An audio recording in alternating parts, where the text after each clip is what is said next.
Pati po yung 10 taong gulang na pinsan ni Carlos Yulo aba gustong sumunod sa yapak ng two-time Olympic gold medalist. At bumuhos din ang pasasalamat at suporta online para sa mga atletang Pinoy sa kanilang pagbabalik bansa. Saksi si Bam Alegre. Nakapaskil sa bungad ng kalyeng ito sa Leverisa, Maynila ang iba't ibang mga larawan ng two-time gold medalist Carlos Yulo. Isang taas noong pagkilala na sa lugar na ito lumaki ang Pinoy Olympian. Sa pagbabalik bansa ni Kaloy, proud ang mga naging kababata at kalaro. Di maitago ang pagkasabik ng mga kabarangay.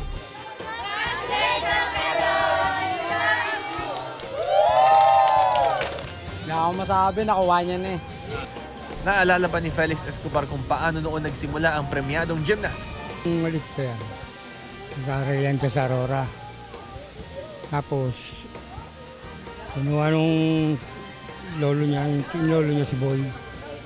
Nag-aaral yan dyan ng tumbling dito. Tapos nung natututo na din nila sa playground. Din sa playground, nag-tumbling din doon, may dalang foam. Sa natuto. Noon.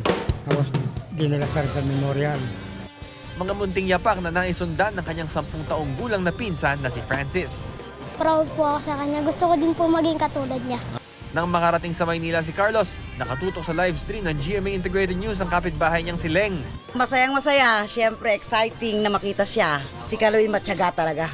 Pero ang pinaka-excited na makita si Carlos, ang kanyang lolo na nagplansya pa ng damit na isusuot sa inaasahang pagkikita nila ng apo. Very excited. Gusto niyo po makita sana si Kaloy? Gusto. Tagal lang hindi pumupunta dito eh. Mahigit 2 years na yata eh. Masaya kung pupunta siya rito. Magkaroon ng victory party. Masaya, di ba? Everybody happy. Nagpaabot din ang kanilang pagbati sa pagdating ng mga Pinoy Olympia ng mga kapuso online.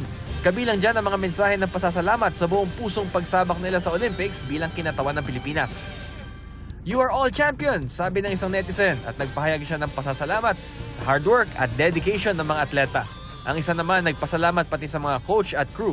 Sabi ng isa pa, "Come back stronger for Los Angeles 2028 o ang susunod na Olympics." At sabi ng isa pa, proud siya sa mga atleta at sana'y madagdagan daw ang bilang ng mga sasabak naman sa Los Angeles Olympics.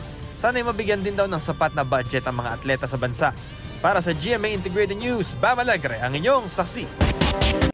Mga kapuso, sama-sama tayong maging saksi.